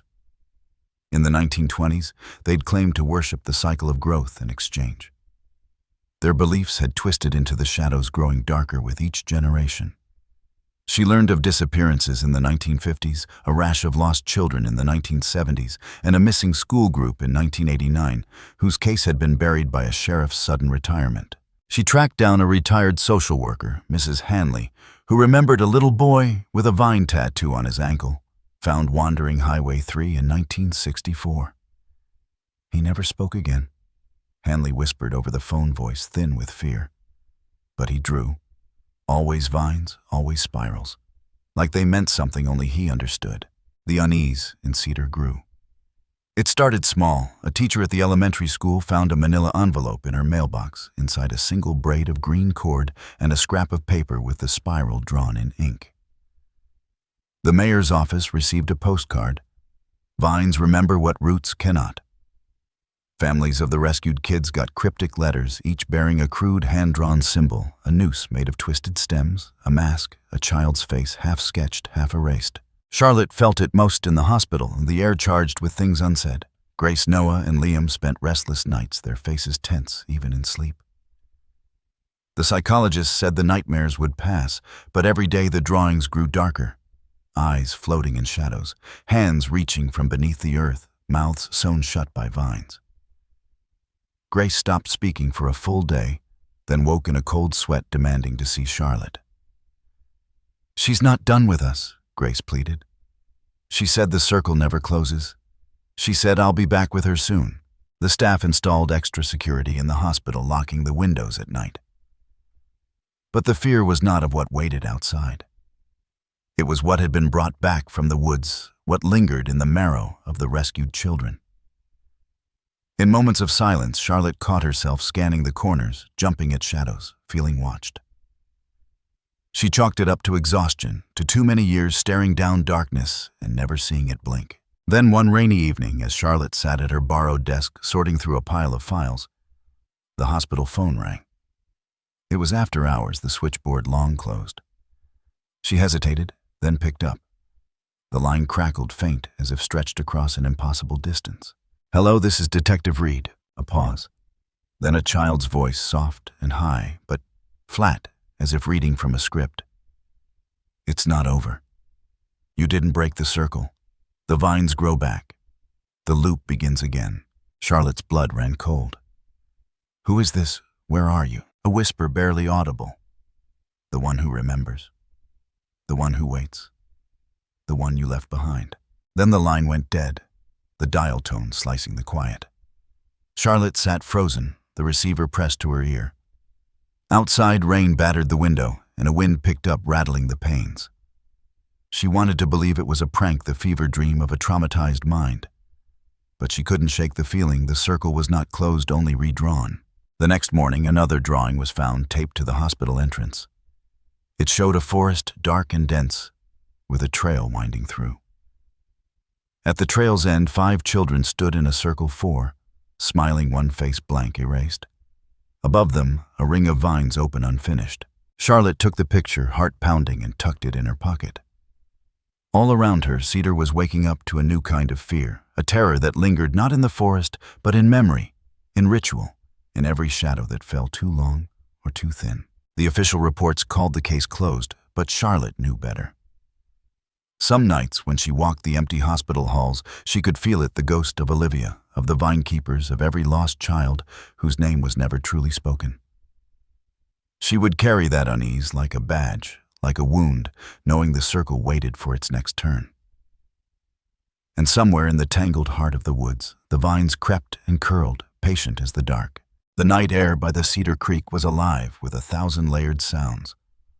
The hush of flowing water, the crackle of firewood, the distant echo of loons calling from across the lake. Above, the pines loomed like ancient sentinels, their black crowns swaying gently in the starlit breeze. It was here on the muddy bank that the families gathered, a loose circle of folding chairs, wool blankets and thermoses passed hand to hand. It was not an official vigil, not a spectacle for news cameras or the curious, but something quieter, raw, rooted in the ache of the years they could never reclaim. Grace stood near the fire, its warmth soaking into her bones. Fingers curled around a battered journal, the leather cover warped and swollen from all it had survived. She glanced across the flames at the faces gathered. Noah's mother clutching his shoulder, Liam's father tending the logs. Charlotte standing just outside the glow, her arms crossed tight against her chest. For the first time in weeks, the hospital felt distant, its sterile light replaced by the golden flicker of hope. One by one, they lit candles, placing them on the stones, ringing the fire pit. For each child lost a flame, For each child found another. For those still missing, Olivia, Alex, and all the nameless Grace reached into the bag at her feet and placed 2 simple bracelets woven from green vine and twine. The crowd fell silent as she opened the journal, the pages trembling in her hands. She began to read, voice thin, but determined each word, pressing into the night like a promise. When I was lost in the woods, I tried to remember the sound of my mother's voice. I tried to remember the way my father called my name when it was time to come home. Sometimes the trees answered back, but it wasn't the same. There were days I forgot who I was. There were nights I thought maybe the woods wanted me more than the world did. But I always dreamed of coming home. I always dreamed that if I could just make it through the dark, I'd find myself again. Not what they wanted me to be, not what the ritual tried to make me, but just Grace. Just myself. Tears shimmered in her eyes, but she kept going, flipping through pages that spanned years, broken memories, moments of kindness in the midst of horror. I write this now for everyone who is lost, for everyone who forgot their own name, for everyone who is still out there somewhere fighting to remember who they are. We are not the rituals they tried to carve into us. We are not the monsters they became. We are still here. We are still us. As she finished, a hush fell. Noah, hands tucked into the sleeves of his hoodie, stared at the flames. His jaw was clenched tight, but in the light, his eyes softened. Charlotte moved to sit beside him, her voice low and even steady as river stone. You don't have to be afraid anymore, Noah, she said. Not of the woods, not of your memories, not of who you became to survive. You lived. That's all any of us can ask. Noah shook his head, voice rough with shame and regret. What if I never let go? What if I can't stop seeing her? Olivia, every time I close my eyes. Charlotte didn't flinch from the question. You honor her by remembering. You honor yourself by forgiving the boy who did what he had to do. You survived something none of us can fully understand, and you did it together. That's what matters now. Not what the woods took, but what you brought back. Across the circle, the fire danced, casting long shadows that seemed to curl and shiver at the edge of the light. Grace watched the others, Liam leaning into his father, the old women humming lullabies from another country, Charlotte's face outlined in gold and grief and hope. For the first time, Grace felt that maybe the woods had not won. Later, as the flames burned lower, Charlotte withdrew a folded envelope from her coat pocket.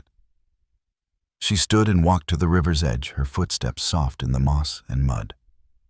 The water ran swift, black, and endless, a mirror for the stars overhead. She knelt and smoothed the letter on her lap, the words written in her neat looping hand. To Olivia, wherever you are. I don't know if you'll ever see this, or if the river will carry it farther than I can. I don't know if you are lost, or if you have become someone we can't reach. But I want you to know this, you are not forgotten. You are not the shadows. You are not the pain they made you hold. If you are alive, if you are afraid, please come home. We are still here. Your family is waiting. The circle does not have to close with silence. You can be yourself again. We will help you remember. We will forgive. With hope, Charlotte. She tucked the letter into a paper boat, her hands steady, and set it adrift on the current. The candlelight flickered on the water, the little vessel bobbing and spinning as the stream caught it, carrying it beyond sight into the deep heart of the night. Around the fire, the families leaned in close, sharing stories the way Alex once played harmonica after dinner. How Olivia used to lead the camp in spooky stories. How Liam always made sure no one sat alone. For a few hours, grief loosened its grip, and the circle felt unbroken, even with so many empty spaces. As the vigil wound down, Grace stood by the water watching the boat vanish. In the hush, she whispered not to the trees, not to the wind, but to the lost girl she still loved like a sister. Come back. You're still Grace's Olivia. You always will be. The forest watched, ancient and silent. But tonight, for the first time, it felt less like a threat and more like a witness, a promise that even the deepest shadows could be named, remembered, and in time forgiven. Dawn unfurled slow and silver across the cedar forest, brushing the mist from every blade of grass, gilding every moss-dark trunk. The sky was washed with the promise of something new. The air crisp and startling after so many nights, heavy with fear. Somewhere far off, the song of a thrush slipped through the branches, a frail thread pulling the world toward morning. Near the edge of the woods, Charlotte stood with her breath trembling in the cold. Her eyes rimmed with exhaustion, and hope searched the tree line. She had lived inside nightmares for so long that daylight itself seemed almost foreign.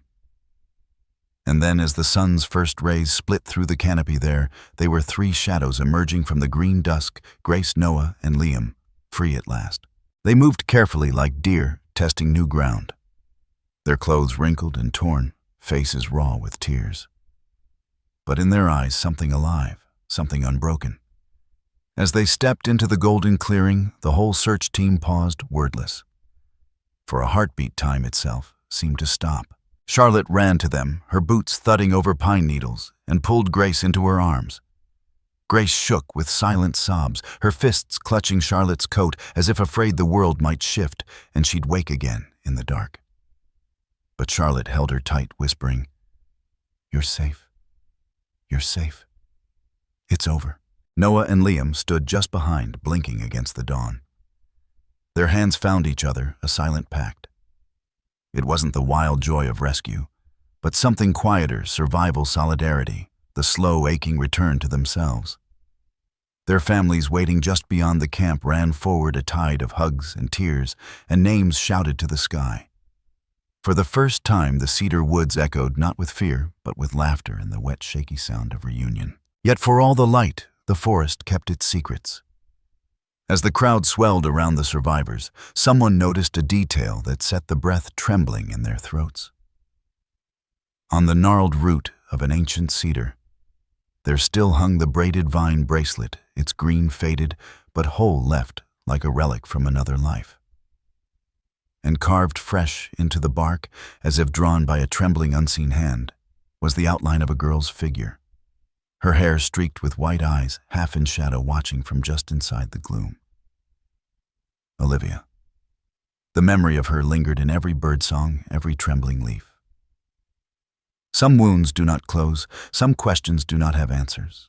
Charlotte saw the drawing and felt her chest tighten. She knew, as all survivors know, that evil rarely vanishes completely. It slips between the trees into stories, into memories, leaving its mark. Not every scar fades. Not every child returns. But she also knew something else, the deeper truth she had carried all along, the thing the forest could never take. As the camera panned back, the sun spilled in dazzling shards through the branches, lighting the survivors from above. Grace, Noah, and Liam joined hands, their fingers twined so tightly, no darkness could slip between. The whole camp, every parent, every rescuer, gathered in a great, imperfect circle. For a moment, the pain of the past was still present, but so too was something bigger, a stubborn, wild hope, a shared fire no ritual could snuff out. Grace looked up at Charlotte, her eyes still glistening. "Will we ever be normal again?" she asked, voice small but brave. Charlotte knelt, brushing a strand of hair from Grace's cheek. "I don't know," she whispered. "But you are alive. You are loved. And that's enough to begin again." The camera lingered on their faces, bathed in golden light, before shifting to the woods, where if you looked closely, Olivia's outline seemed to waver like a ghost, or a promise half shadow, half hope. Above, the morning wind moved the branches in a hush, carrying away old names, making space for new ones. On the screen, white text appeared, gentle and true. Not every pain can be erased, but hope is a fire that never dies. The music rose, all strings, and distant voices soaring as the survivors hugged candles flickering in their hands. Memories braided together like the vine bracelet left behind. The forest was no longer just a place of loss. It was a living witness to their return to their choice to step back into the light. And so they stood side by side, ringed in dawn, stronger for all they'd lost and all they'd found. The camera drew back one last time, the cedar woods glowing, the river, running, bright hope burning in every heart.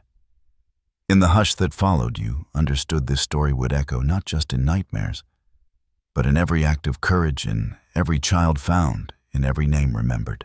The screen faded to black, but the flame remained.